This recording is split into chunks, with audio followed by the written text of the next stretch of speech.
Vamos a continuar entonces con el tema del pensamiento hermético, y para esta ocasión, como ya veis en el programa, he querido traer un tratado, uno de los tratados del Corpus Hermeticum, que son los 18 tratados estos que tiene. Pues hay uno en particular que es el tratado 4, se llama el cráter o la mónada, o la crátera o la mónada, según las traducciones. Entonces, bueno, el tratado 4 se trata de una instrucción en forma de diálogo que hace Hermes a uno de sus hijos, Atar. ¿Por qué elegí este tratado? Bueno, primero porque es un tratado, es un libro que se puede analizar, no es demasiado largo, digamos, dentro del contexto de una charla como esta. Podemos analizarlo, podemos dedicarle un tiempo, aunque no nos da tiempo a leerlo absolutamente todo, porque si no, no podríamos comentar. Pero vosotros sí que tenéis en el material, tenéis el capítulo completo, el tratado 4 completo, que es de la versión que nos ha recomendado Juan, de la editorial Gredos, que es muy bueno, tiene anotaciones, etcétera. Yo me he tomado el atrevimiento, más bien, de destraducir algunas palabras, y dije, me he tomado el atrevimiento porque ni tengo la versión original en griego, ni sé griego. Pero comparando varias traducciones me he dado cuenta que había términos que quizás al traducirlos a la lengua vernácula, en este caso al español, pues habían perdido un poco de lo que se decía originalmente. Y entonces me he permitido simplemente de reemplazarlas, pero son muy poquitas palabras y son las que ya venimos hablando y lo veréis. Cuando elegí este tema, ¿por qué elegí este tema? Bueno, porque hubo algo que me llamó la atención y se lo comenté a Juan cuando estábamos preparando esto, y bueno, Juan se echó a reír porque resulta que le digo, oye, esto creo que tiene conexión con algo, y él me dijo, pues justamente él se echó a reír y me dijo, pues sí, efectivamente. Y luego comentaremos exactamente qué y cuál fue el aporte de Juan en esto. Así que, Juan, aprovecho de darte muchas gracias por haberme animado y haberme aportado algo de material para esto. Bueno, lo que vamos a hacer es un ejercicio de análisis y descubrimiento de las ideas de la teosofía dentro de un tratado hermético. Es decir, vamos a tratar de disfrutarlo, no simplemente de pasar, decir, dice esto, dice lo otro y ya está, sino a tratar de meternos en él y tratar de encontrar cuál es el significado, porque en todo esto hay que hacer un ejercicio que coincido con las opiniones que se han vertido en que es difícil, porque primero tenemos que tratar de ubicarnos en el lugar y la época donde toda esta filosofía fue producida, teniendo en cuenta que además se trató de un sincretismo, es decir, se trató de una fusión, ¿no?, de ideas que provenían de Egipto, de ideas griegas, de Oriente, etcétera, que además cada lenguaje, cada idioma tiene una serie de conceptos representados, y que las lenguas actuales no representan muchos conceptos como tenían en ese entonces como inventaron, digamos, o como idearon algunos filósofos, o como hacemos en el caso de la teosofía, que conservamos algunos términos sánscritos porque vemos que no hay palabras que traduzcan con una sola palabra, traduzca exactamente el significado que se le quiere dar. Menos cuando esos conceptos o esas palabras tenían varios significados que según el contexto podían ser adaptados. Bueno, y fundamentalmente nos interesa también señalar una cosa, que es que el pensamiento hermético, esto creo que os habrá quedado bien claro especialmente con la charla del hermetismo filosófico que dio Juan, que el pensamiento hermético está orientado a la transformación del ser humano. Es decir, no es algo así especulativo que digamos vamos a idear sobre, no sé, el sexo de los ángeles o algo, cualquier cosa que se nos ocurra especular, sino que tiene un propósito y una intención muy clara, que es transformarnos. Bueno, entonces, sin más prolegómenos, vamos a ir ahí. Empieza el Tratado 4, llamado, como os decía, la crátera o la moneda, diciendo lo siguiente. En verde siempre he puesto lo que es el texto original. Dice así: el demiurgo hizo la totalidad del cosmos, no con las manos, sino con el logos, con la palabra, con lo que traducimos como la palabra. Piensa por ello que está siempre presente, que existe eternamente, que creó todas las cosas, que es uno y único, el concepto de genos monou, único, que creó todos los seres por su propia voluntad. Bueno, esto vamos a analizarlo pausadamente, pero aquí hay dos conceptos importantes al principio, que es el demiurgo y el logos. Del demiurgo hemos hablado algo anteriormente, pero básicamente aquí fijaos que muchos hablan del creador, Dios, o le ponen el creador generalmente, etcétera. Pero la palabra demiurgo se refiere más bien a un poder.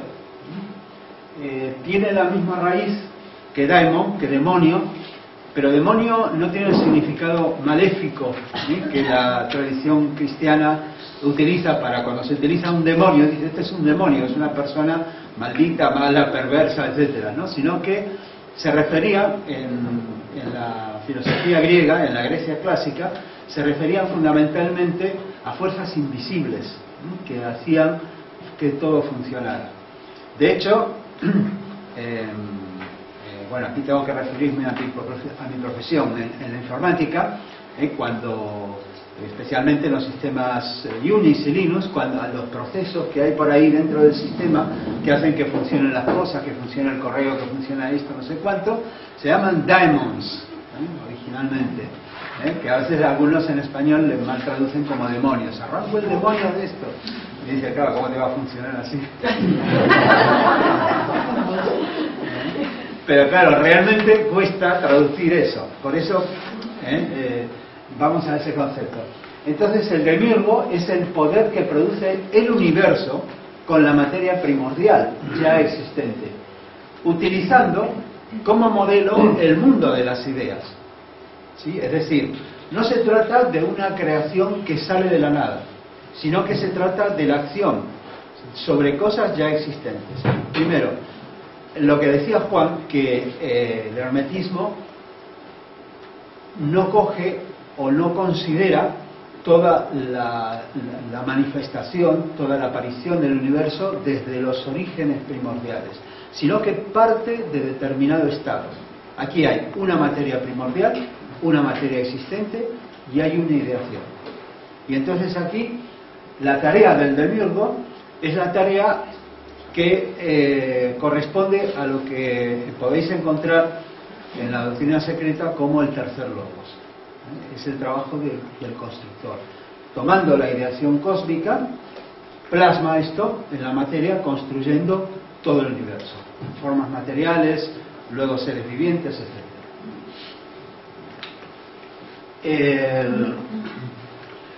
El concepto del demiurgo es como el de un artesano.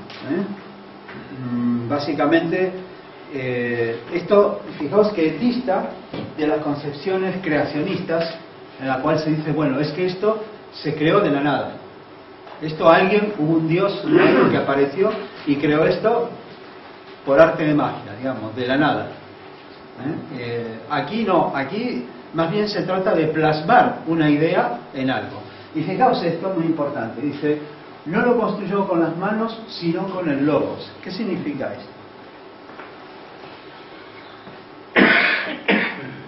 Bueno, fijaos que el logos habíamos analizado con Juan, que significa, se traduce por palabra, razón, ¿no?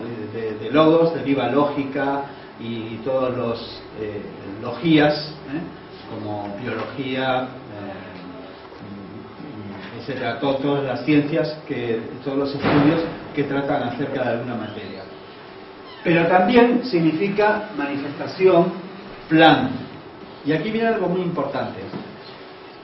el que propuso el término de logos fue un filósofo presocrático alrededor del 500 antes de nuestra era, que fue Heráclito de Éfeso, que el terreno que actualmente pertenece a Turquía. Heráclito era el filósofo del devenir, el filósofo del todo cambia, del todo fluye. Fue aquel que dijo que el mundo es totalmente cambiante, que todo está en constante movimiento y que una persona no puede, cuando va dos veces al río, al mismo río, dice va pero no va, dice porque ni el agua es la misma ni la persona es la misma. Dice, aunque realmente, bueno, sí que va y el río está, pero que todo va fluyendo y se va transformando. Y entonces él ideó el término este del logos, diciendo que para él el logos es un principio objetivo. Fijaos esto, ¿no? Nos habla de un principio objetivo, es decir, una fuerza de la naturaleza, que gobierna, una ley que gobierna el cosmos. Pensad esto, ¿qué diferencia hay si nosotros construimos algo como una casa o un cuadro, una pintura, a que si estamos como yo ahora que estoy hablando, hablamos y decimos algo? ¿Qué diferencia hay en estas dos formas de elaborar o de producir algo? Si hacemos una casa, nosotros nos podemos ir, nos podemos morir, como pasó con Juan de Herrera, ¿no? Juan de Herrera murió, pero el Escorial sigue estando aquí, ¿sí? Si su obra permanece ahí.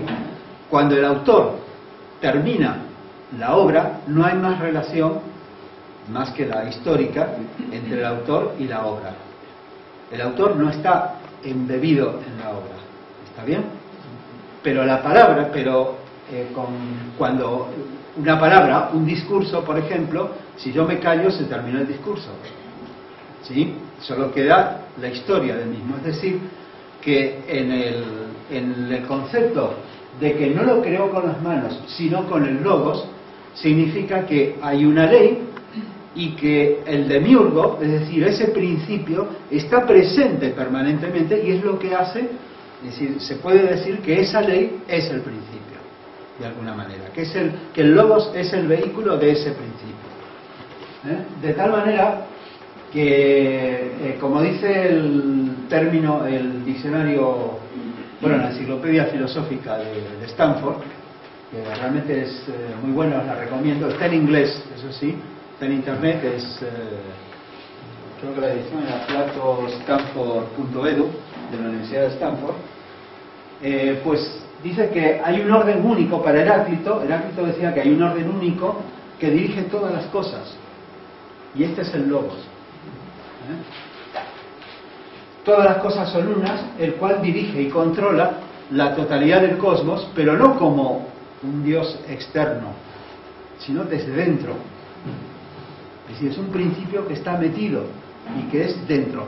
Cuando nosotros estudiamos las leyes físicas, cuando estudiamos la gravedad, el electromagnetismo, la relatividad, la biología, en fin, cualquier cosa, estamos estudiando el logos, estas leyes, ¿sí?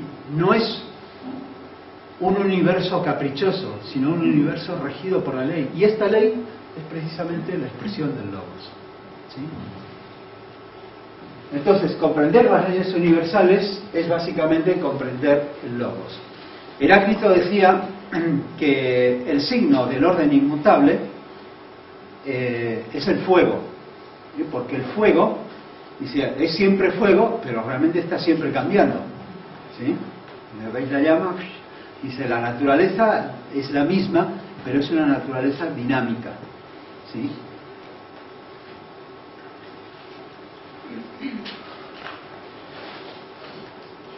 Bueno, había una cosa que no hemos comentado, que aquí decía, existe eterna, piensa por ello que está siempre presente, es decir, no es algo que lo hizo y se retiró, está siempre presente, quiere decir que está en todas las cosas. Es decir, todo lo que existe es una expresión de esta fuerza, de este logos. Nosotros mismos, ¿no? Nosotros mismos, todo lo que existe, exactamente, todo. Nosotros, desde un átomo hasta el ser más elevado que podamos imaginar. Y luego dice que creó todas las cosas, que es uno y único. Es decir, no estamos hablando de uno más, sino que estamos hablando de la causa de este universo, del mundo manifestado. Y que lo creó además por su propia voluntad. Es decir, que no tiene a su vez una causa anterior que diga lo creó por orden de, o lo creó por necesidad de. No, dice, no se puede atribuir en la cadena de causación una causa diferente. Bueno, luego continúa diciendo el texto: por ello envió al hombre a este mundo como cosmos, como ornamento del cuerpo divino. Dice. Pero claro, dice, cuando dice como ornamento del cuerpo divino, pareciera una cosa banal, dice, un adorno, qué cosa rara. Pero es que la palabra ornamento está traduciendo a cosmos. Cosmos, que el significado original era ese. De ahí deriva cosmética, por ejemplo, ¿sí? Y realmente entonces, claro, cuando le ponemos lo del cosmos se entiende un poco mejor. Dice, envió al hombre a este mundo como cosmos del cuerpo divino, un ser vivo mortal como cosmos del viviente inmortal. Pues si el cosmos es superior a los seres vivos por su eternidad, el hombre a su vez supera al cosmos por la razón y la inteligencia. Solo el hombre es capaz de contemplar la obra divina y, movido por la admiración, acceder al conocimiento del demiurgo, acceder a la gnosis. Entonces, básicamente, ¿qué nos está diciendo aquí? Nos está poniendo la idea de que el hombre es un microcosmos dentro del macrocosmos, fundamentalmente. Que el famoso principio hermético se puede extraer también de muy diversos lugares. Este famoso principio, resumido como veíamos ayer en la tabla de Esmeralda, dice que como es arriba es abajo, el principio de correspondencia, pues aquí un poco lo tenemos. El hombre es un cosmos del cuerpo divino, es decir, que lo que tenemos en nosotros, no solamente en nuestro cuerpo, sino en todo lo que somos, es realmente un reflejo, una cosa en pequeño. Es como los fractales que veíamos ayer en la película esta que nos puso Miguel sobre la espiral, que claro, que cada pedacito, como en el romanesco, cada pedacito es similar a la totalidad. Es similar, pero es una réplica, es exactamente una parte, no solamente una partecita del todo, sino que es además contiene el todo de alguna manera, como las famosas red de Indra, del dios Indra de los indios, del hinduismo, que decía que Indra había construido una red muy especial que tenía en cada nodo, ¿sí?, donde se encontraban distintos hilos de la red, tenía unas perlas muy especiales, porque en cada perla estaba reflejada todo el resto de la red, todo el universo. Es decir, este es el modelo holográfico o el modelo del todo en el todo. Y cuando el principio hermético, como es arriba, es abajo, nos está diciendo no solamente que hay una similitud, decir, mira, esto que se parece, lo que ves en el todo pequeño, se parece a lo que hay en lo grande. No, nos está diciendo muchísimo más. Nos está diciendo, es que en lo pequeño está lo grande. Está lo grande, es que es absolutamente semejante todo. No solamente semejante en la apariencia o en la forma, sino semejante en la esencia. Es que es la misma esencia, ¿sí? Vale, dice, pues si el cosmos es superior a los seres vivos por su eternidad, el hombre a su vez supera al cosmos por la razón y la inteligencia. Y aquí aparecen dos términos, el de la razón y la inteligencia, que vamos a ver con más detalle, porque de esto precisamente trata el grueso del contenido.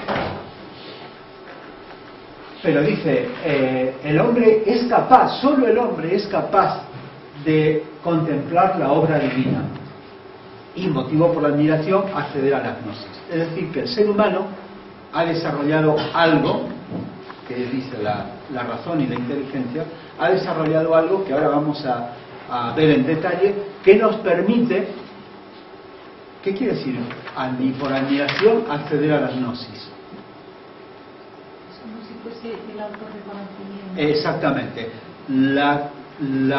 El cuestionamiento, el preguntarnos, la autoconciencia, preguntarnos a nosotros mismos, oye, ¿qué hacemos aquí?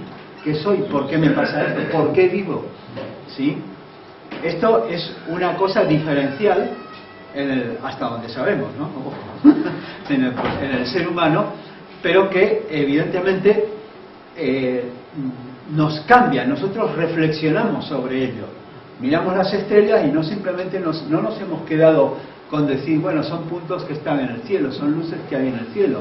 Hemos buscado una explicación, hemos buscado una causa, ¿sí? Hemos buscado comprender, conocer esto. Bueno, entonces dice el hombre, justamente esta frase alude a que el hombre posee logos, razón, pensamiento, en este caso en el contexto, ¿qué sería la ley? Si decíamos que logos para Heráclito era la ley, pues ¿qué significa aquí que el hombre posee logos? Pues el hombre posee la biología, ¿sí? La inteligencia de la biología, ¿sí? Nuestro cuerpo es una maravilla, ¿sí? Nuestro cuerpo es un universo en sí mismo, de química, de electricidad, de células. Bueno, es fantástico. Cómo funciona todo coordinadamente es asombroso. Y realmente decimos, aunque tenga enfermedades o aunque tenga algún problema, algún defecto, dice, ¿cómo puede funcionar todo el organismo? Es genial, es increíble. Entonces, esa es la función, o ese es el aspecto del logos, de las leyes naturales. Pero además está también algo que es la inteligencia, que es el nous. Y ahora vamos a ver a qué nos referimos con el nous. El nous es un concepto que fue propuesto por Anaxágoras, un filósofo griego también jónico. La ciudad no me acuerdo, tiene un nombre difícil, pero también era jónico, también dentro de lo que es la actual Turquía, de Anatolia, y bueno, curiosamente era apenas unos años posterior a Heráclito, y él fue el que propuso el término del nous. Y decía que el nous lo representaba como la inteligencia, la mente como causa del cosmos. Blavatsky alude efectivamente que esto se corresponde con la acción del tercer logos, etcétera, que antes os comenté. Pero dice que también Blavatsky dice que es el nous, que este nous es el nous de Egipto, el uno, solo uno, y también el Mahat, la mente universal de los indios. Es decir, que si el logos es la acción que se infunde en la materia bajo forma de ley, formando lo que es la materia, porque hoy los científicos, los astrónomos y los físicos nos dicen que, bueno, cuando apareció el universo hace 13.700 millones de años, el universo que conocemos, el Big Bang, no se formó toda la materia sino más, que tardó muchísimo tiempo. Y cuando nos hablan las distintas escrituras, hablan de la oscuridad, de la humedad, de un periodo oscuro, etc., es porque durante unos 100 o 200.000 años aproximadamente, después del Big Bang, no había luz. No había luz porque no había materia que la produjera tal como la conocemos hoy. ¿Sí? Los átomos tardaron en formarse muchos miles de años, cientos de miles de años. ¿Sí? La materia en el estado actual tardó en formarse y la luz tardó en aparecer.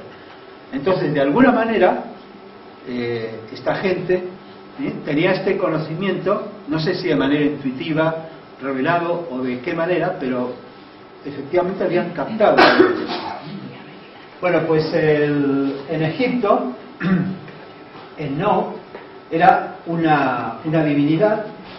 Ya sabéis que en Egipto se representaba todo como divinidades, ¿no? Como se personificaba, pero de alguna manera conservaban ese aspecto sagrado. Que se la representaba como una mujer que tenía que envolvía todo el mundo y tenía en su vientre toda la representación del mundo celeste. Y el nous, bueno, Anaxágoras nos decía que bueno, que el nous es esa esencia que está no solamente presente en el universo, sino que también está presente en el hombre. Pero como vamos a ver, el nous realmente, siendo un principio, dice, tiene que estar presente en todo. No está desarrollado, o no está latente en general, y vamos a ver que justamente este tratado nos habla del desarrollo del nous. El nous se puede corresponder con el Budi. Esto lo hemos comentado ayer mismo, que el nous, entonces, si la mente racional, es el logos, es el verbo, el razonamiento, etcétera, entonces el nous, que es la mente superior, o más que la mente superior, es esa luz de la conciencia, se corresponde fundamentalmente con el principio Budi, o según como lo miremos, con el alma espiritual del hombre, que es el alma Buddhimanas en teosofía, ¿no? Con los tres principios. Entonces esto nos lleva a preguntarnos, bueno, si este tratado nos habla de qué es la inteligencia, vamos a analizar un poco qué es la inteligencia. Inteligencia es una palabra que proviene del latín intelligere, que está compuesto entre inter, entre, y legere, leer o escoger. Es decir, de alguna manera significaría como leer entre líneas o discernir. Para otros, intelligere significa reunir de en medio, es decir, aprender de las cosas dispersas, como le llaman ahora modernamente, unir los puntos. ¿Unir los puntos? ¿Habéis oído esta expresión? ¿Qué significa? Esos juegos que tienen, ¿no? Por ejemplo, veis un punto aquí, otro punto aquí, otro punto aquí, y vosotros os imagináis la línea. Esto pertenece a un círculo o pertenece a otra figura, ¿sí? Esto es decir, captar el modelo, captar la esencia detrás de lo que es aparente, ¿sí? Bueno, esto es un aspecto de la inteligencia. En la Wikipedia encontramos una definición. Hay muchísimas definiciones y ninguna es, no hay ninguna definición que se diga, bueno, esto está perfectamente, la inteligencia está perfectamente definida, aceptada, está perfectamente tabulada. No. Hay distintos aspectos porque es un concepto que, pese a que lleva mucho tiempo, como vemos en el Corpus Hermeticum, pese a que lleva mucho tiempo, en la filosofía, etcétera, pero realmente la consideración sistemática acerca de lo que es la inteligencia es bastante moderna. Entonces, dice la Wikipedia, la inteligencia ha sido definida de muchas maneras diferentes, tales como en términos de la capacidad del individuo para la lógica, para establecer relaciones, la razón, ¿sí? El nous, establecer relaciones entre las cosas, unirlas, comparar, etcétera. El pensamiento abstracto, la capacidad de abstraer, de elaborar modelos, de obtener leyes a partir de algo que es aparente, la comprensión, la conciencia de sí mismo, la comunicación, o sea, aquí ya entramos en cosas diferentes, ¿no? La conciencia de sí mismo, y esto ya es una reflexión, esto es algo diferente de simplemente razonar. El aprendizaje, la capacidad de aprender, esto es muy importante, ahora lo vamos a ver en detalle.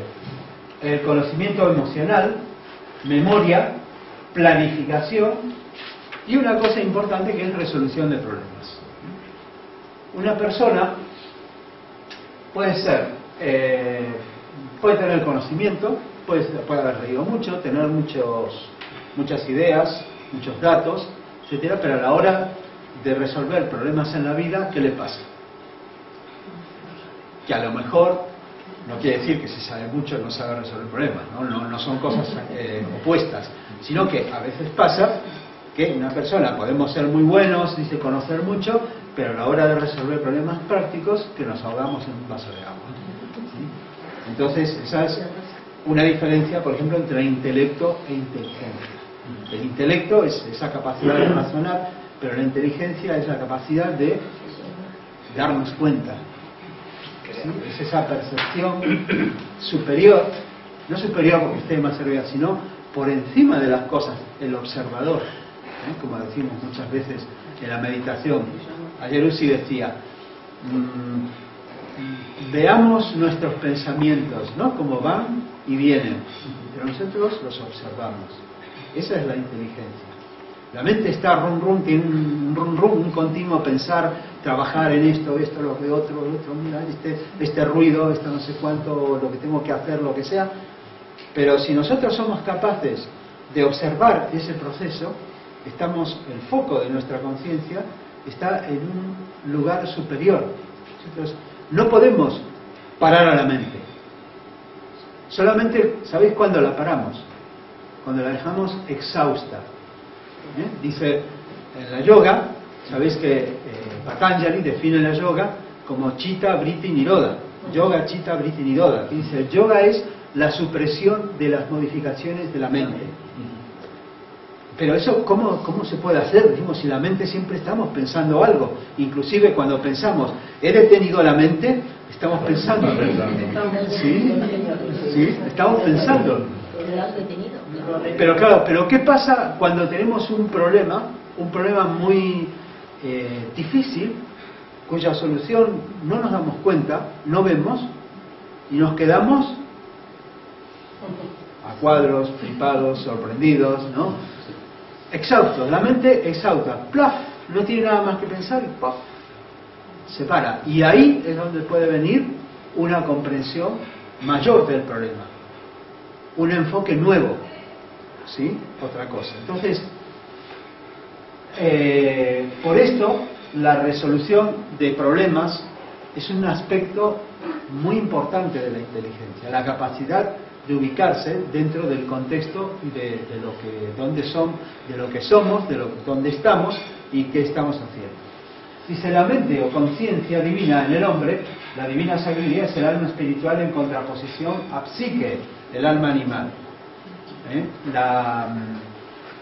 Bueno, esto es nuevamente, cuando hablamos del nous, entonces estamos hablando de lo que Platón llamaba el hombre espiritual, el alma espiritual, ¿sí? En contraposición al alma animal, en contraposición a lo que serían los principios cotidianos de la personalidad, de manas, kamas y stula del cuerpo, correspondientes al hombre físico. Creo que anteriormente me salté este pedacito, ¿no? Del texto, exacto.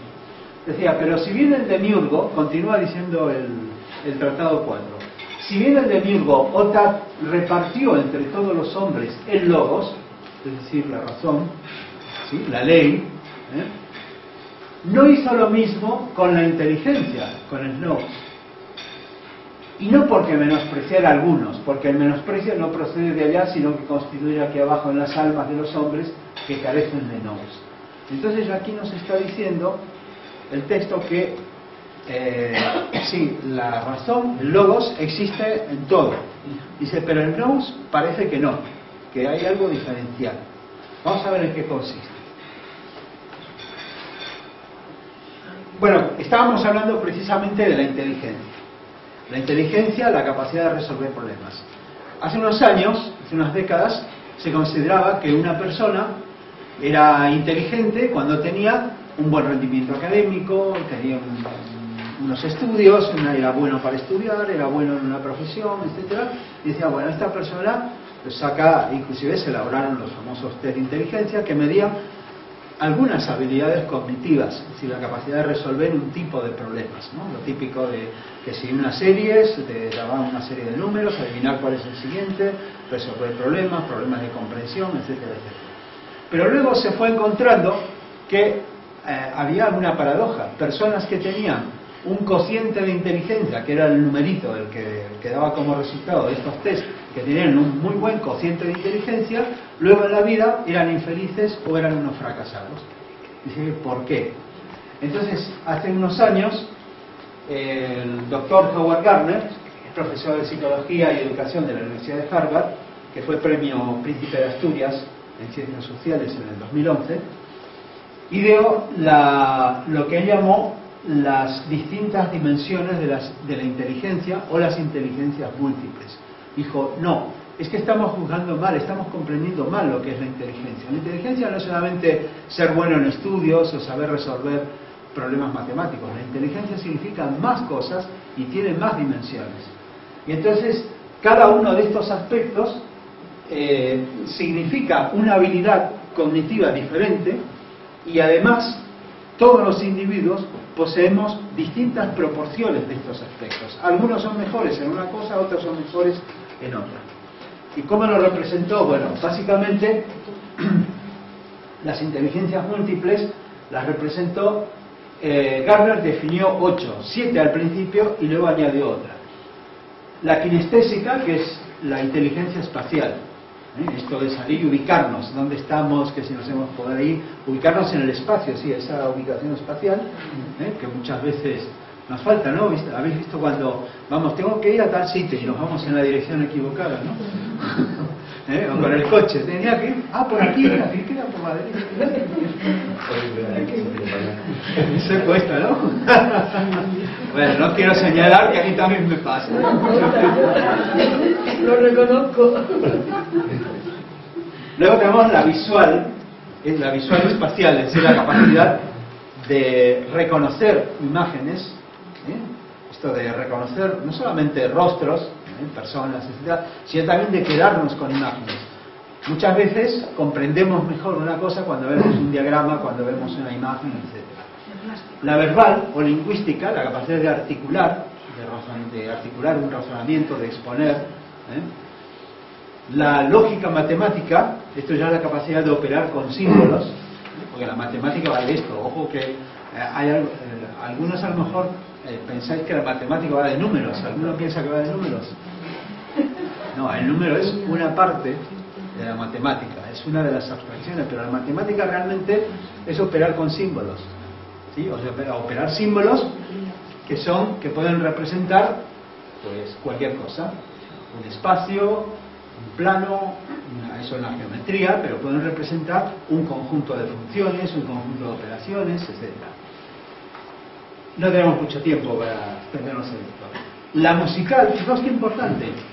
Gardner propuso que la inteligencia musical, la capacidad musical, es también parte de la inteligencia, ¿no? Que decía, ¿y esto por qué? Dice, bueno, porque el hecho de poder entender el ritmo, ¿sí? El ritmo natural de las cosas, la secuencia, para producir sonidos hay que producir una secuencia supuestamente armoniosa, porque ahora, bueno, claro, a veces no es tan así, ¿no? Una secuencia armoniosa y rítmica de sonidos. Entonces, esto también requiere ciertos aspectos, y además se sabe que quien hace música, quien toca algún instrumento, utiliza zonas del cerebro que otras personas no suelen utilizar. La interpersonal, la inteligencia social, esta de comunicarnos con los demás, de ser de fácil comunicación, de compartir, de hacer amigos enseguida, de establecer relaciones, o sea, esta es también, y esto sí que era muy novedoso, fue reconocido como una inteligencia. Eso es a veces donde otras personas que brillantes en una cosa, pero luego socialmente pueden tener problemas, ¿sí? La intrapersonal, ¿y esta qué es? Esta es la reflexiva, la inteligencia de ser capaz de en un momento dado reflexionar acerca de uno mismo, de preguntarnos, ¿y esto por qué me pasa esto? ¿Qué soy? ¿Por qué estoy? ¿Qué voy a hacer? ¿Qué quiero con mi vida? Etcétera. Y luego Gardner añadió una, fijaos qué importante, la naturalista. ¿Y esto qué es? Es la inteligencia de poder relacionarnos con la naturaleza. No solamente la observación, sino de relacionarnos. Es decir, esa comunicación, no solamente entenderla, sino realmente respetarla, ayudarla, actuar, vernos como parte de esa naturaleza y trabajar con ella. Abrazar un árbol. ¿Perdón? Abrazar los árboles. Exacto, bueno, por ejemplo, abrazar un árbol. Eso también. Eso es bien. También se destacaron en otras presentaciones la inteligencia emocional, que fue el trabajo de ¿cómo se llama? Goleman, de Daniel Goleman. Inteligencia emocional. No fue él el que la inventó, pero fue el que la popularizó, ¿no? Entonces, pues esto nos ha traído ahora cómo entiende la psicología actualmente la inteligencia. Bueno, pues como una variedad de cosas.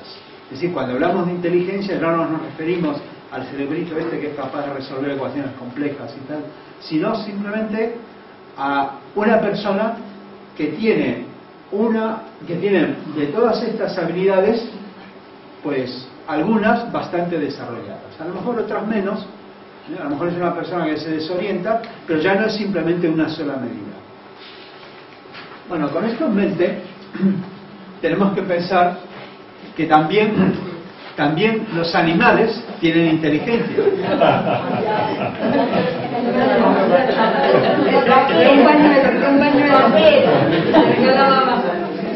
Esos gatos son conocidos,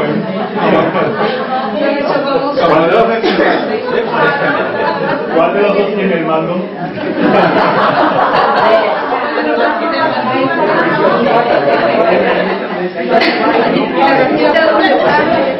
Bueno, lo he ilustrado con esta foto familiar, que son dos de mis gatos, porque realmente ellos les ha llamado la atención ver vídeos de pájaros y las formas y todo esto. Realmente, y a veces cuando ha cambiado la cámara, inclusive, que han mostrado otra cosa, pues han ido a buscar a dónde se habían ido, detrás del televisor. Sí. ¿Por qué os pongo esto? No solamente por un detalle cariñoso.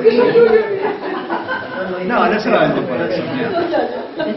Porque resulta que hasta hace no muchos años, realmente se pensaba que los animales no pensaban, no tenían mente, no tenían sentimientos y que eran como criaturas casi como robots, ¿sí?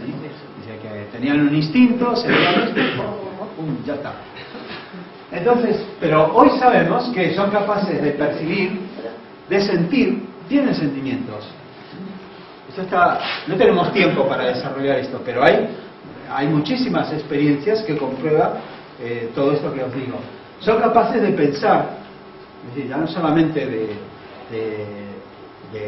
pensar. Yo dije, son capaces, tienen expectativas, tienen expectativas, tienen costumbres, esperan que pase algo, ¿sí?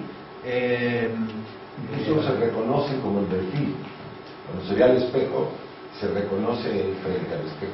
Claro, exacto, hay animales que se reconocen frente al espejo. Había otros también que habían hecho la prueba, no me acuerdo qué especie era. No, me refiero a otro. Era un simio, no sé si era, no era un chimpancé, pero me parece que era un... Habla varios idiomas, ¿no? Orangután. Puede ser un orangután, que le habían hecho la prueba de ponerle una marca de pintura en una oreja, ¿sí? De tal manera que él a simple vista no se la veía, pero cuando se la veía en el espejo, la veía. Y entonces él, al vérsela, intentaba ver qué tenía, ¿sí? Con lo cual se daban cuenta que él reconocía que esa figura era él. Exactamente. Son capaces de elaborar estrategias. Dices, bueno, ¿cómo? ¿Un animal de elaborar? Pues sí, las estrategias de caza, lo sabemos, cuando hay, por ejemplo, los delfines, ¿no? Cuando pescan en grupo y que elaboran la estrategia esta de rodear a un banco de peces con burbujas y todo esto, bueno, tienen estrategias muy diversas. Y por supuesto que tienen empatía, es decir, tienen la capacidad de ponerse en el lugar de otro. Todo el que tiene mascotas lo puede saber, cómo la mascota puede captar lo que a nosotros nos pasa, cómo es, vamos a decir que entiende totalmente, pero sí que tiene esa capacidad de sintonizar con nosotros mismos o con otros. ¿Cuántas veces hemos visto animales que acogen a animales, o sea, adoptan a crías que son de otras especies? ¿sí?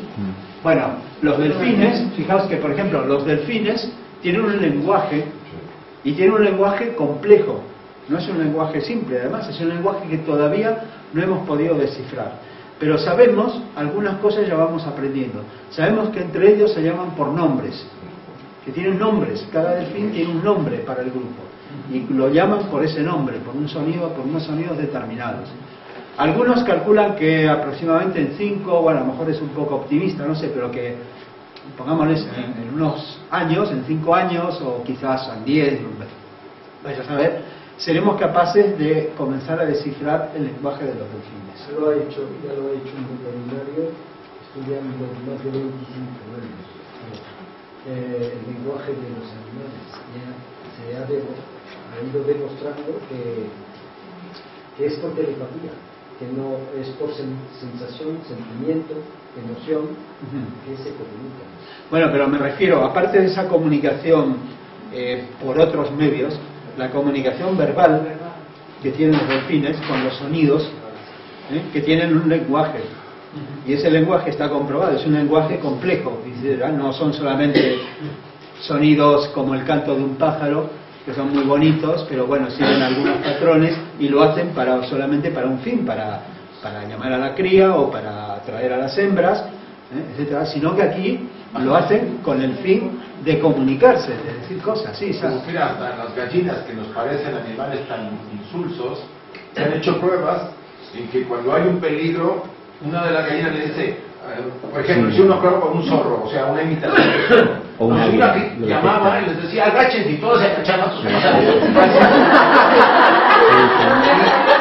que hicieron la prueba no lo podían creer, cómo hay un lenguaje de decir peligro, y todos se agachaban.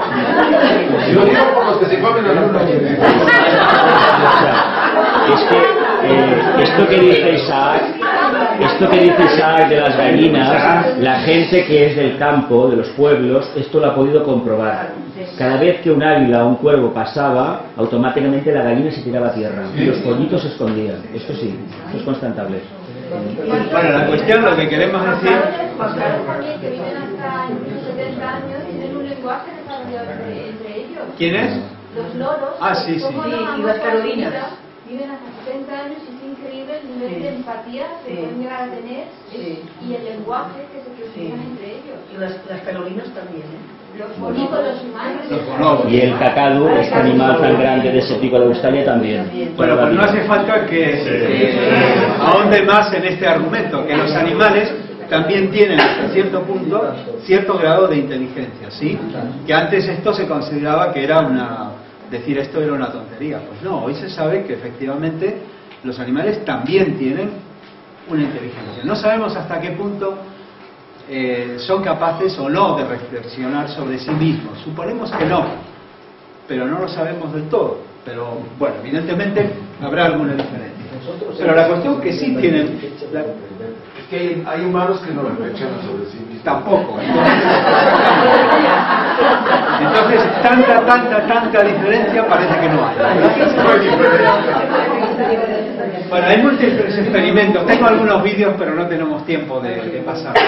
Hay unos vídeos de unos cuervos que hacen experimentos de cómo sacar alimento. Bueno, son geniales. Hay pulpos también. Lo de los tubos. Exacto, de los tubos.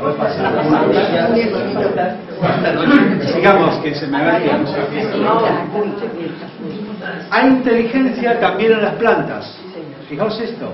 Hay un profesor, un investigador italiano, el profesor Stefano Marcuso, que es de la Universidad de Florencia, dirige el departamento del Laboratorio Internacional de Neurobiología Vegetal. ¿Qué es esto? Si las plantas no tienen cerebro.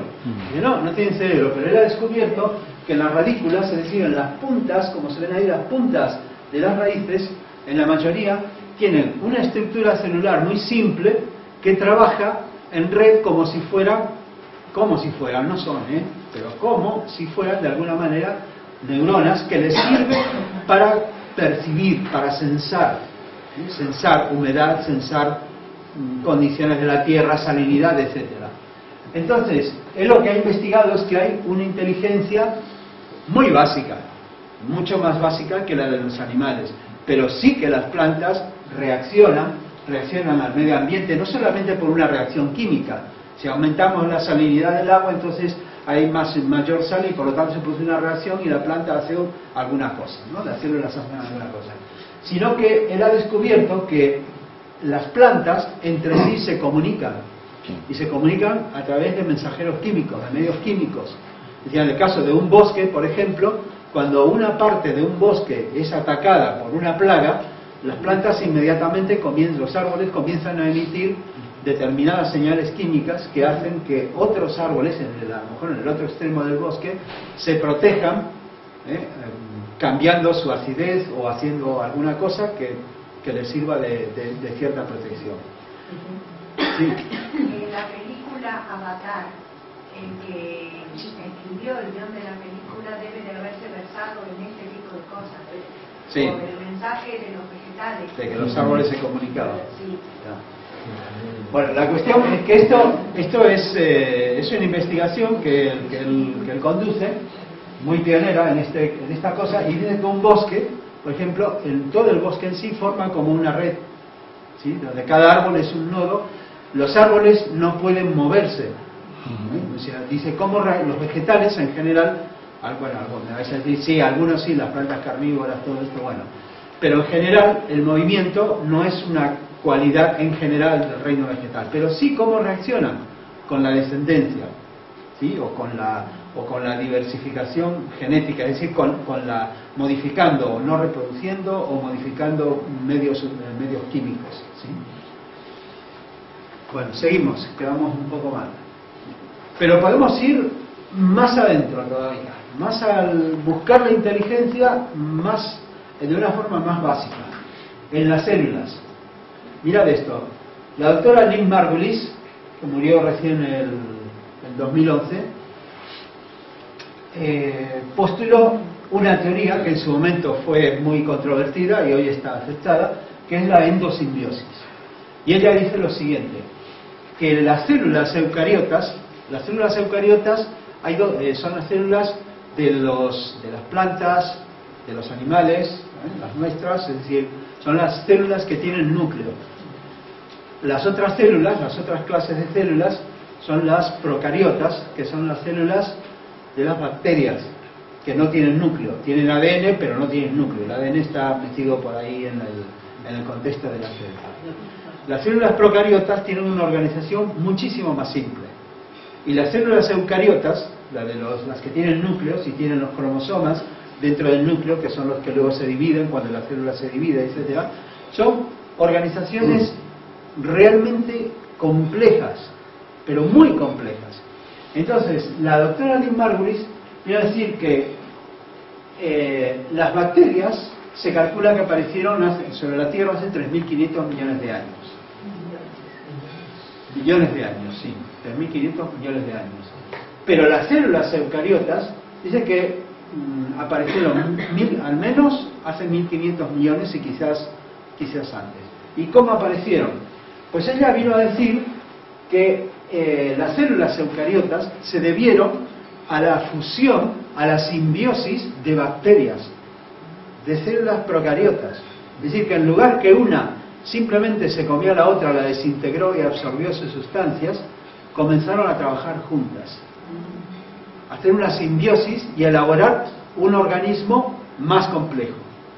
Dentro de las células hay corpúsculos como los cloroplastos, que son los que hacen la síntesis, la fotosíntesis en las células vegetales, los ribosomas, que son los que sintetizan las proteínas a partir de la información que hay en el ADN, las mitocondrias, que tienen, sabéis que hay un ADN mitocondrial, que es el que se usa, por ejemplo, para las pruebas de paternidad, que se hereda de los descendientes y tal, pero este es un ADN diferente al que hay en el núcleo.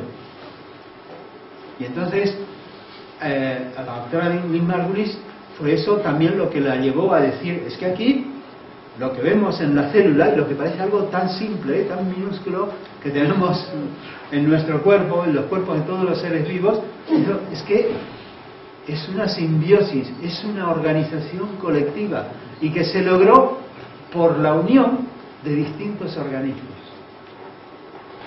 Entonces, fijaos, y ella además vino a decir una cosa respecto de la biología. En la evolución, como alguien dijo, todos los biólogos están de acuerdo con la evolución, ¿sí? Pero se matarían por decir cómo se produce.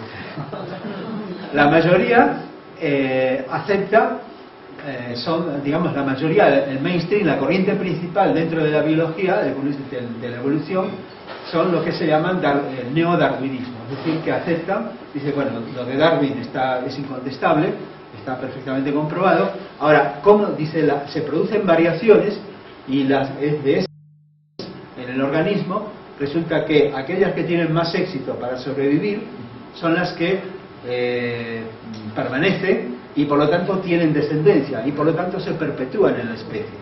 Entonces, la cuestión es cómo se producen esas variaciones.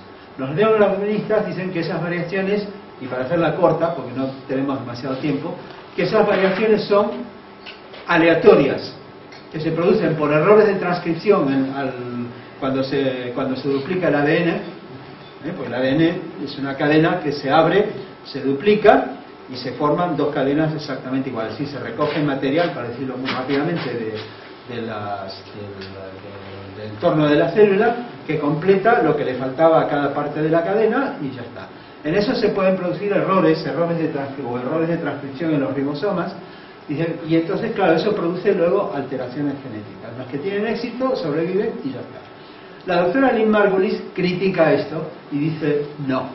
Dice, mirad, en todos los experimentos que han hecho de laboratorio, de irradiar moscas con radiación para producir alteraciones genéticas, ¿no? por medios externos y todo, lo que han sacado son moscas con cáncer o deformidades o cosas así, pero ninguna vez se ha encontrado que haya salido algo nuevo, de ninguna especie nueva ni cosas por el estilo. Ella dice que igual que las bacterias que se unieron para formar una célula tuvieron cierta intención, y esto lo quiero señalar que es muy importante, es un concepto muy importante, dice que la función, la necesidad, dice ella, que produce también ciertos cambios orgánicos, ciertos cambios físicos, que es ahora lo que se sabe también, la neuroplasticidad del cerebro, que cuando necesitamos algo las neuronas se reacomodan, se reconectan, etcétera, y por lo tanto producen ciertos cambios. Entonces ella propuso esto también, que no es la corriente principal, pero cada vez hay más gente convencida de que realmente en la evolución hay cierta intención. Por lo tanto, lo que quiero señalar con esto es que en la biología hay cierta inteligencia, en la biología básica de la vida.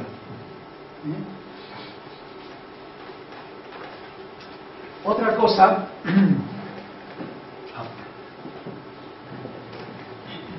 vale, pues esto es lo pequeño, y si nos vamos al terreno planetario, a la escala planetaria, nos encontramos con el trabajo de James Lovelock, que ha sido el que elaboró la teoría de Gaia. Dice, todos los organismos de la Tierra, más los seres vivos, ¿sí? Plantas, animales, hongos, seres humanos, etcétera, más los elementos llamados inanimados, gases, aire, atmósfera, rocas, agua, etcétera, todas las sustancias de la Tierra, los que componen lo que sería la biosfera, y se forman un organismo.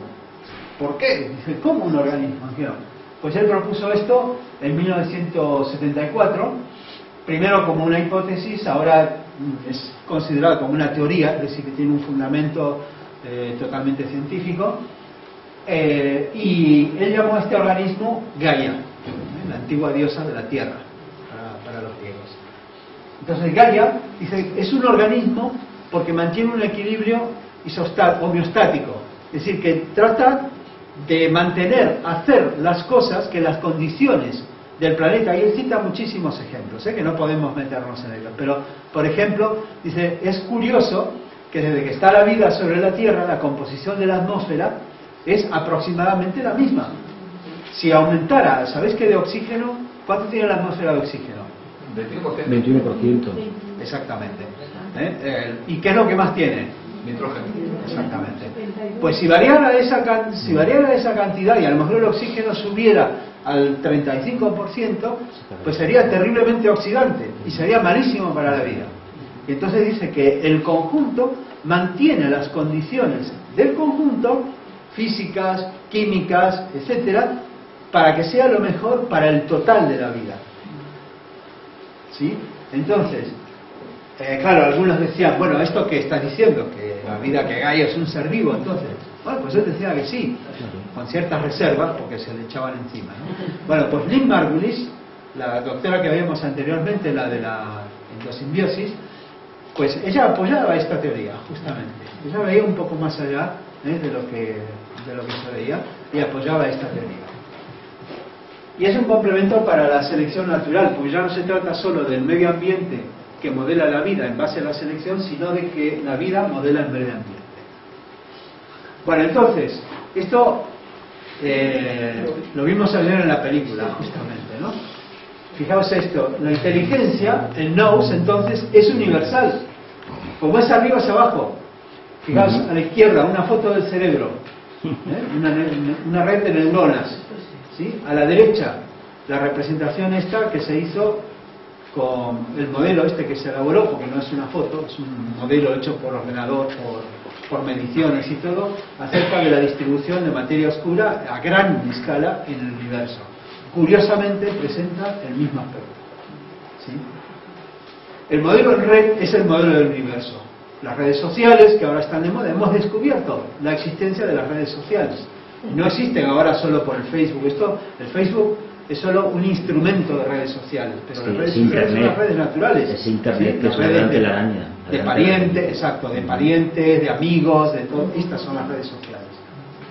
Entonces, concluimos que hay una inteligencia individual, pero también hay una inteligencia colectiva.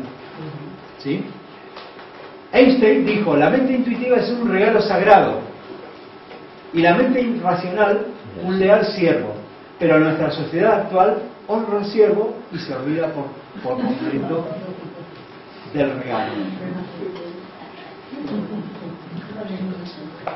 Bueno, entonces, hecho esta disquisición acerca de la inteligencia, continuamos con el texto y dice lo siguiente. Entonces, padre, ¿por qué no concedió, le dice Tat a su padre Hermes, ¿por qué no concedió el demiurgo el nous a todos los hombres?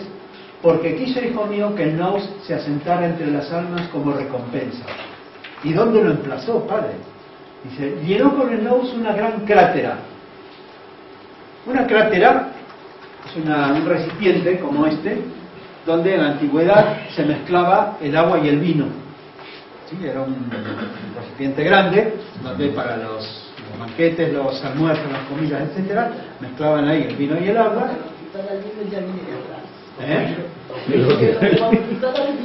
Ya viene de atrás, sí, exactamente.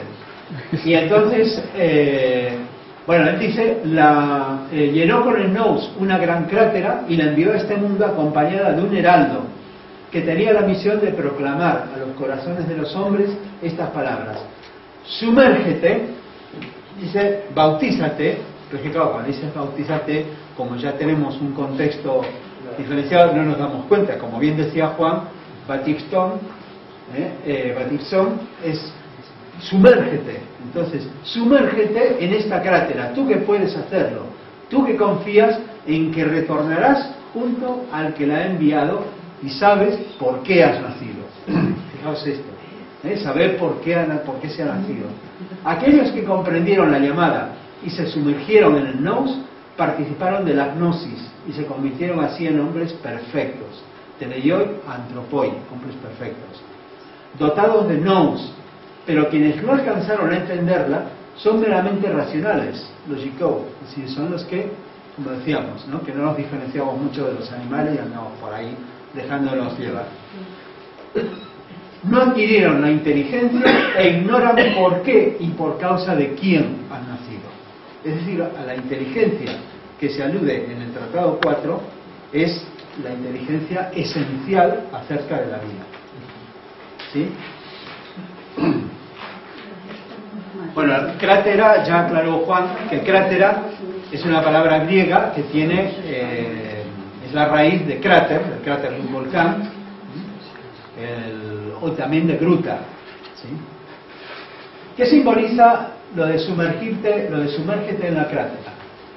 Bueno, pues esta frase vemos que, claro, es cuando decimos el bautismo por inmersión, es un ritual que se conserva en muchas religiones, ¿sí? Hay muchas religiones, inclusive cristianas, sacando la católica, que también se sumergen, se hacen por inmersión directamente. El enfoque se trata esencialmente de enfocar la conciencia en lo que es esencial de la vida. Es decir, ¿qué quiere decir sumergirse en el nous, en la crátera que tiene el nous? Es enfocar la conciencia, es algo psicológico, no es algo físico, no hay que ir a buscar un lago volcánico, por ejemplo, o buscar un recipiente grande o sumergirnos en la bañera, ¿sí? Es una actitud psicológica, es enfocar la conciencia en lo esencial de la vida. Y aquí viene algo interesante. El desarrollo de la inteligencia, de alguna manera, significa el desarrollo de la inteligencia del nous que tenemos en latencia y del ser interior. Pero no es la única. Cuando vemos esta metáfora, y aquí se lo comenté a Juan cuando le dije de preparar este tema, y él se rió y me dijo, jajaja, dice, pues yo sí he escrito un blog que analiza también este tema, porque efectivamente esta sugerente metáfora de la crátera no es única. Es decir, hay otras culturas que las han tenido. Por ejemplo, la tradición órfica, la de Orfeo y Pitágoras, hablan de una crátera de fuego que purifica. En Platón decía que el Demiurgo utilizó una crátera para crear el alma del mundo, y después en ella hizo mezclas y sacó las almas individuales, los mónadas. También está el caldero de el caldero mágico, el caldero grande de los celtas, Los chinos. y también, ¿cuál se os ocurre? De los chinos hay otro, un caldero. Así. En China, la copa del Grial. El Grial. El Grial, justamente. La tradición del Grial. Y fijaos, aquí os puse algo para que comparéis. ¿Veis algún parecido?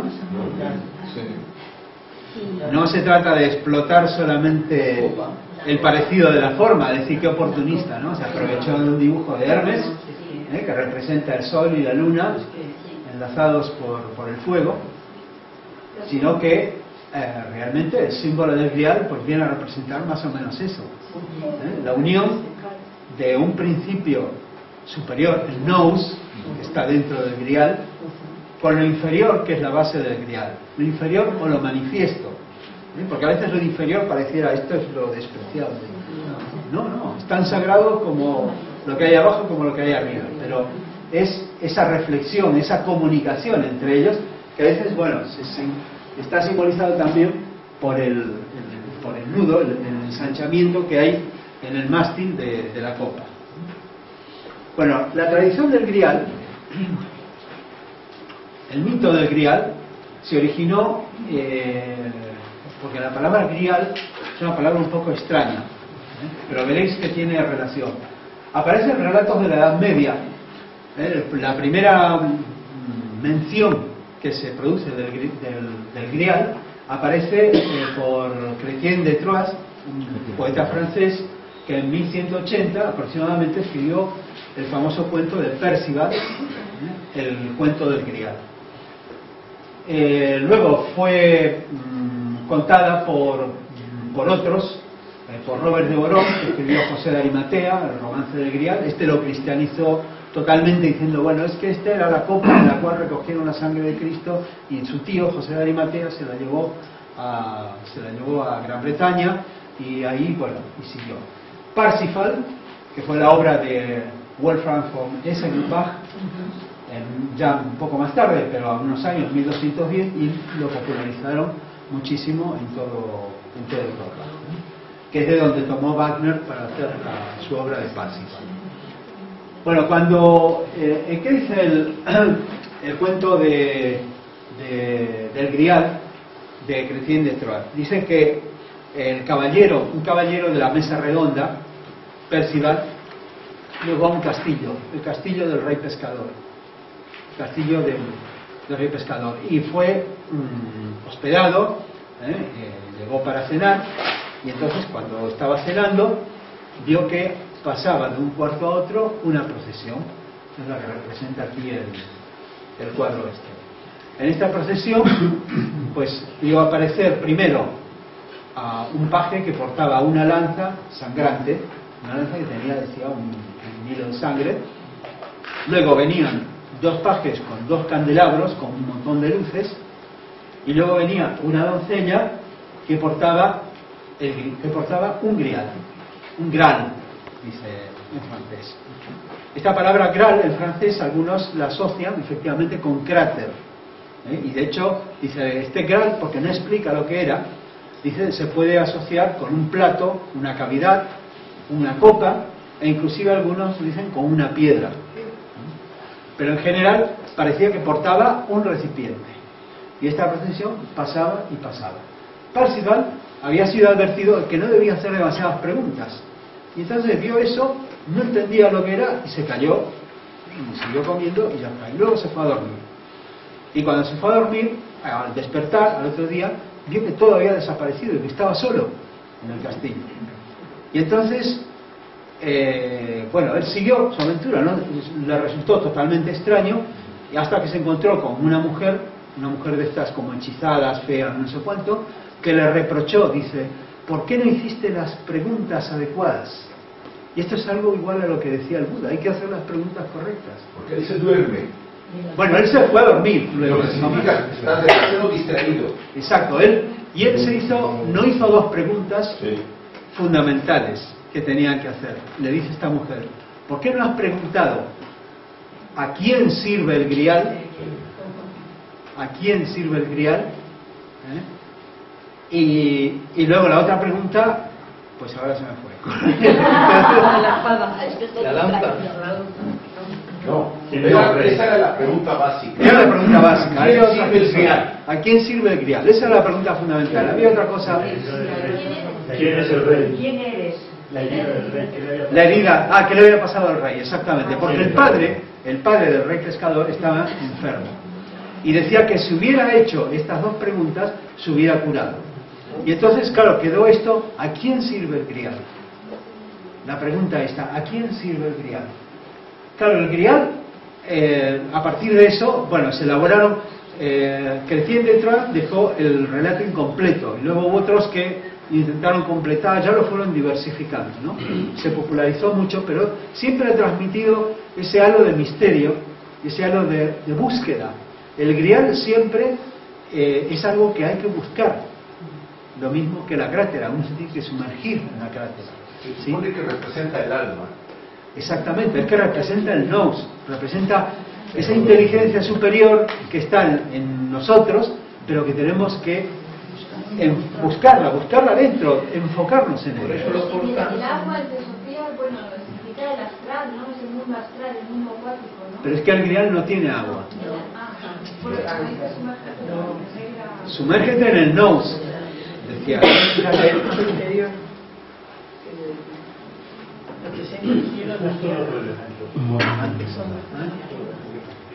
Bueno, teníamos antes donde decía perdón, aquí.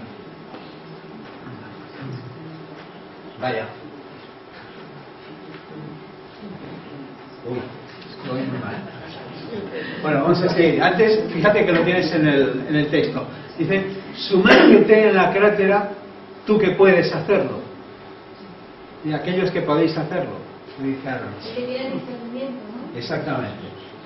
Fíjate que en el rito de los misterios de Eleusis, cuando iban a Eleusis, las mujeres, las sacerdotisas llevaban un cráter para que en el momento de la epopeya los iniciados bebieran del cráter. O sea, la relación es muy fuerte. Es muy fuerte, exacto. La cavidad, al final se trata de una cavidad. Es femenina. Del sentido, exactamente.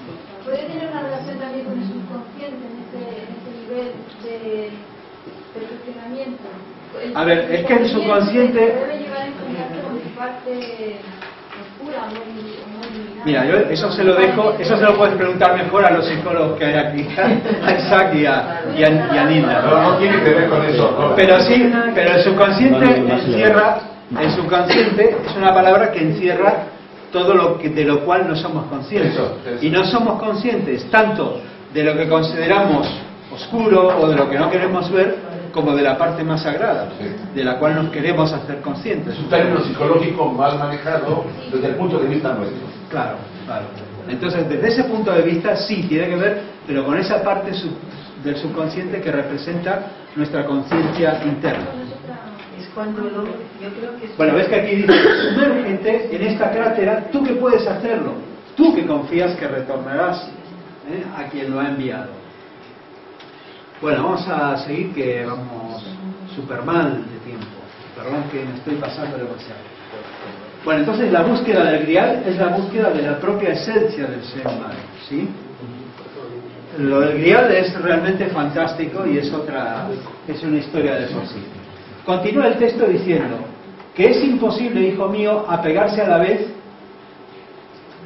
está repetido ahí, a las cosas mortales y a las cosas divinas.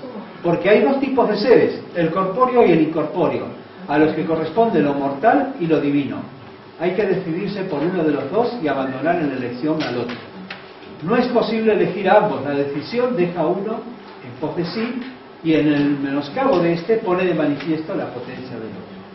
Entonces, una alternativa es la elección de lo mejor, no solo porque tiene un mayor valor para el que elige, pues diviniza al hombre, sino también porque supone piedad hacia lo divino, piedad hacia Dios.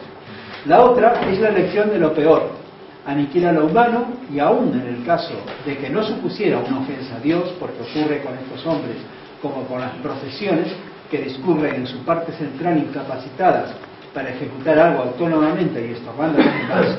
Esto significa la gente que va en el medio de una procesión no tiene capacidad de elegir, tiene que seguir al que va adelante y moverse, que si no lo empuja el que va detrás. No puede decir voy para aquí, voy para aquí. ¿Quién puede elegir? El que va adelante, que puede elegir hacia dónde va, o el que va detrás de todo, que puede decir pues yo me quedo aquí, me alejo o hago. Pero los que van en el medio no tienen capacidad de elección. Entonces lo que viene a decir es que la mayoría de la gente, ¿qué hacemos? Nos dejamos llevar en masa. El hombre masa, que decía Ortega y Gasset, ¿sí? Vale, de este modo análogo, estos hombres no hacen sino deambular por este mundo como en una procesión, arrastrados por los placeres corporales. Y vale bien la época y la metáfora. Es el sendero de la derecha y de la izquierda, ¿no? Que podríamos llamarlo. Podríamos llamar exactamente así, porque al final a veces lo representamos como algo fantástico, como una lucha. La tradición judeo-cristiana nos tiene muy acostumbrados a la lucha del bien y del mal y de todo esto. Pero fijaos que aquí básicamente... En astrología sería cáncer, la conciencia de masa, que es lo que domina el 80 y tantos % de la humanidad. Tampoco. Y un 10, no llega ni al 15-20% es autoconsciente. Es decir, es el clásico ser, independientemente de que tenga conocimientos de teosofía o no los tenga. Pero que como alma se ha manifestado, incluso a través de una personalidad profundamente egoísta. Pero es preferible tomar la decisión de cantarse abiertamente por el mal, porque detrás está el alma. Pero la persona que no se define, el famoso café con leche que todos conocemos, el Sancho Panza español, vaya.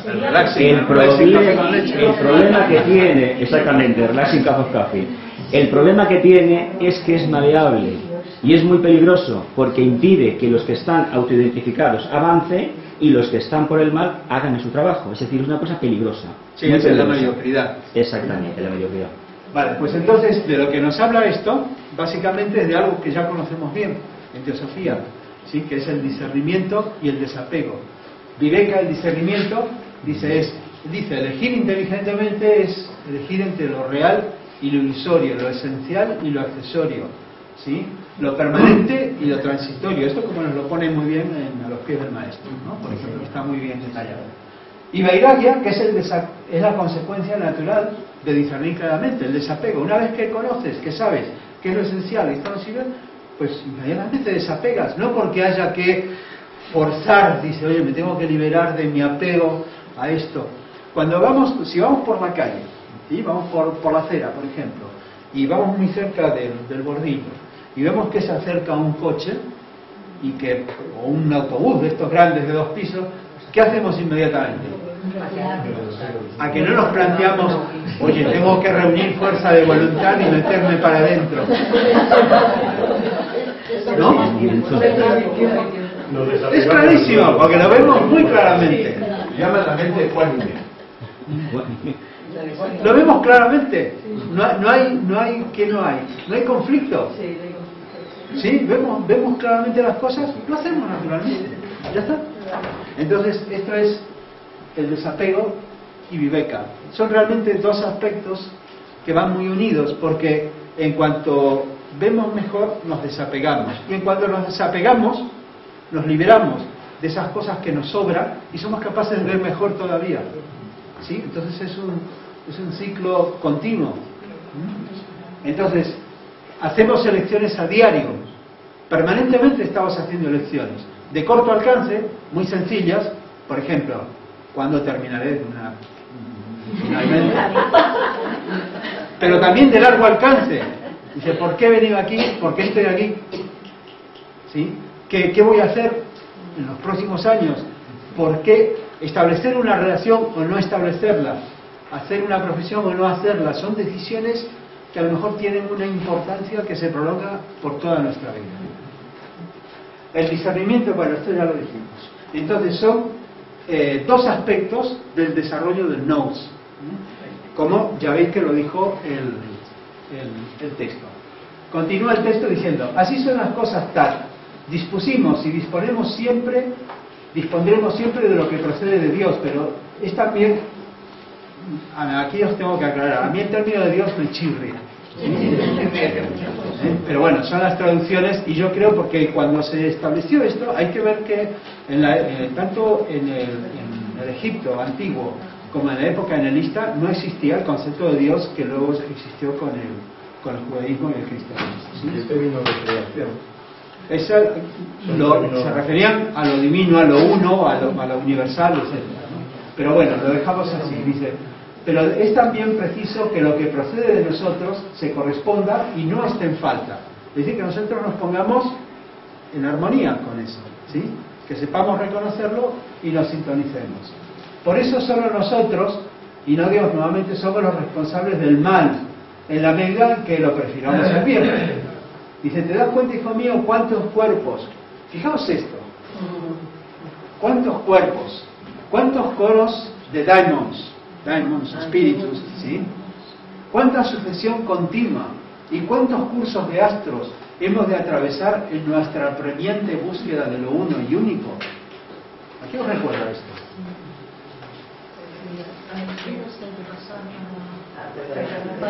Encarnaciones, rondas, cadenas, dice la cantidad de astros, dice, pareciera, ¿no? Dice exactamente la evolución cíclica, pero además a través de distintos planetas, casi se diría, ¿no? Dice, a través de distintos astros. También se puede referir de manera simbólica, ¿no? A atravesar los cielos estratificados, ¿no? que referían las cosmogonías de la época. Las bolas de fuego, ¿no? Que estaban... Las bolas de fuego, todo esto. Bueno, dice, pues el bien es inabarcable, infinito e ilimitado, sin comienzo en sí mismo, aunque parezca tenerlo en la medida en que para nosotros sí que tiene comienzo su conocimiento. Es decir, esto, bueno, es el bien y el mal, no es un juego de opuestos, sino que el mal simplemente nos viene a decir, pues es la ignorancia. Es la ignorancia. Muy bien. Luego continúa diciendo, la unidad, mónada, de ahí el tratado que al final, aquí algunos dicen, esto parece un excurso, es decir, algo que se sale del contexto y dice algo que el comentarista de la editorial dice, esto parece ser de tradición pitagórica. Y bueno, hay otra parte que no puse que habla de los números y tal. Dice, la unidad mónada, puesto que es principio y raíz de todo, está en todas las cosas como raíz y principio. Como principio de todas las cosas, pues nada hay sin ella, no se origina de la nada, sino desde sí misma. Y como tal principio, la unidad contiene todos los números y no está contenida en ninguno, a la vez que genera todos los números sin ser ella generada por ninguno. Aquí hablamos de manera filosófica, simbólica, de la unidad. Y fijaos, el tercer postulado del proemio de la doctrina secreta de HTV, fijaos que es lo que dice. Ella dice antes, la doctrina secreta establece 3 proposiciones. La primera, la segunda, la primera, el principio eterno, sobre el cual toda especulación es imposible, etcétera, etcétera, en palabras más. El segundo habla de los ciclos, ¿no? Y el tercero dice esto: la identidad fundamental de todas las almas con el alma suprema universal, que es el nous, es de lo que estamos hablando, ¿sí? Siendo esta última un aspecto de la raíz desconocida, de ese uno, sin segundo. Y la peregrinación obligatoria para todas las almas suyos a través del ciclo de encarnación o de necesidad conforme a la ley cíclica y kármica durante todo el término de aquel, o sea, de todo este ciclo, que es el ciclo de la mónada, el ciclo evolutivo de la mónada. Es un símbolo muy moderno, de la sociedad, esto que has hecho bien, ¿no? ¿Esto? Muy simplificado, pero has hecho una cosa plástica, un dibujo plástico muy moderno. McDonald's también. Maravilla. Entonces, ¿qué es lo que nos propone al final de cuentas esto? Vivir inteligentemente. Continúa diciendo: hasta aquí pues la imagen de Dios que te he esbozado en la medida de lo posible. Si la observas y consideras atentamente con los ojos del corazón, esto es, todas las tradiciones iniciáticas nos hablan del camino del corazón, camino, créeme, hijo mío, encontrarás el camino hacia lo alto. Es más, la misma, fijaos esto, es más, la misma imagen te guiará. O sea, esa intuición te guiará, pues tiene algo de singular, atrae y lleva hacia arriba como el imán al hierro a los que alcanzan a verla. Entonces, cada uno de nosotros tenemos dentro nuestro este modelo del universo, que es el nous. Por lo tanto, tenemos que buscar en este nous nuestra guía, nuestra única guía. Siempre se dice, cuando el discípulo está preparado, el maestro aparece. ¿Dónde aparece? Dentro. Dentro. Es lo mismo. Dentro. Ese es nuestro maestro interno. Exactamente, el lampadillo. Ah, la lamparilla. Vivir inteligentemente, entonces, es comprender la vida, vivir en armonía con ella. Y para comprender la vida, necesitamos enfrentarnos a lo que es desconocido. Comprender la vida no es repetir experiencias del pasado, no es tratar de juzgar todas las cosas en base a lo que ya conocemos. Vivir la vida es enfrentarnos precisamente a lo que desconocemos. ¿Sí?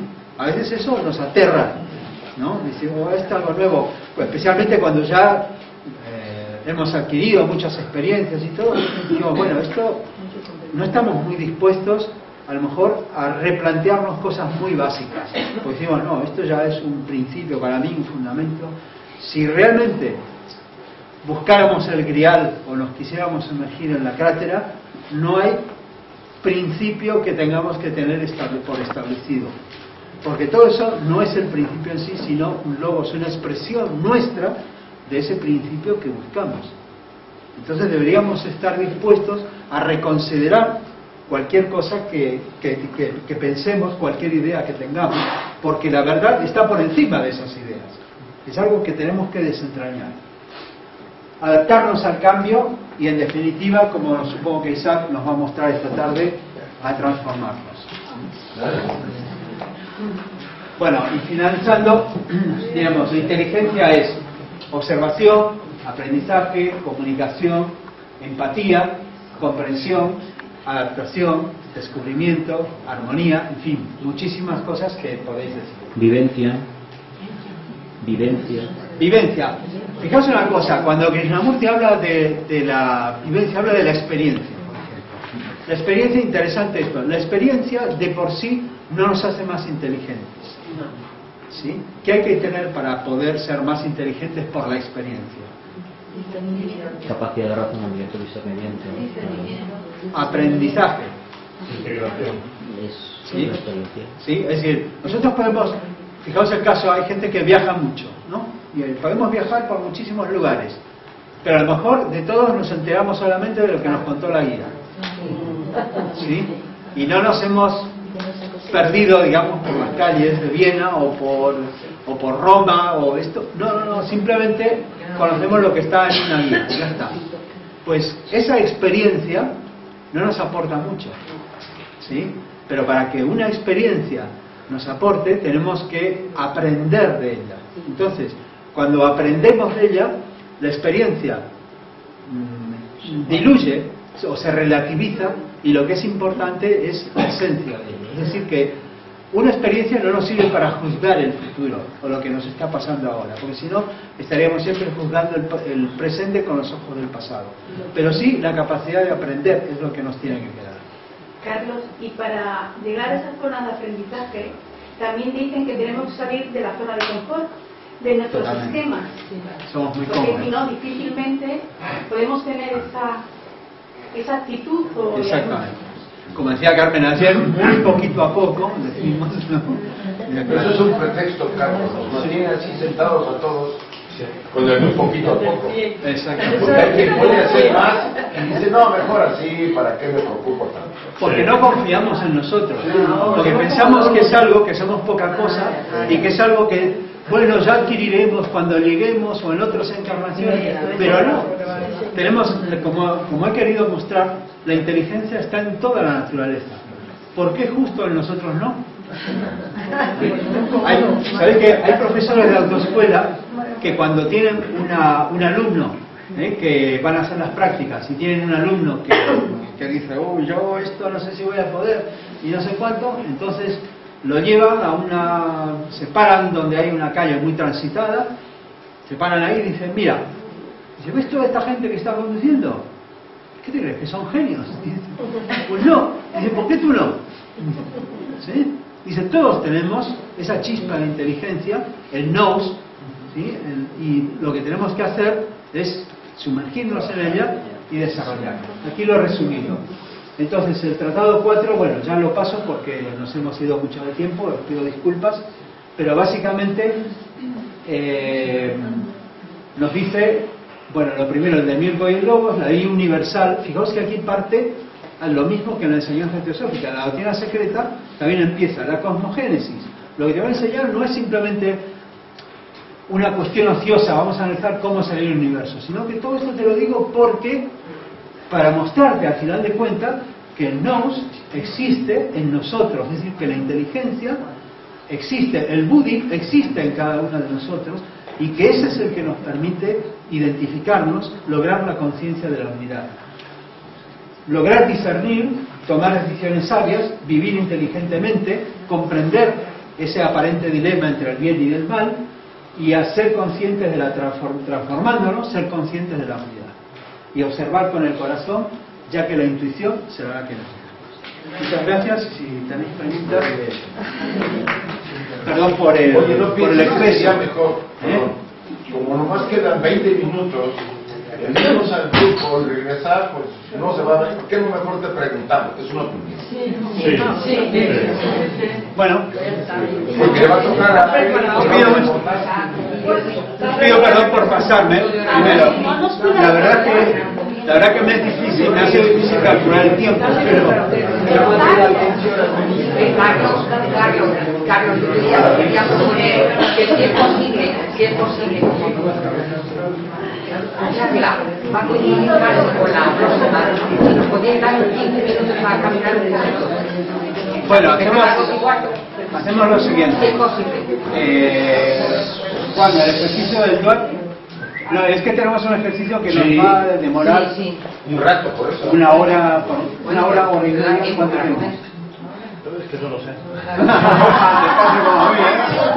Son 12 horas. Son 12 horas. Hay que descansar un cuarto de hora.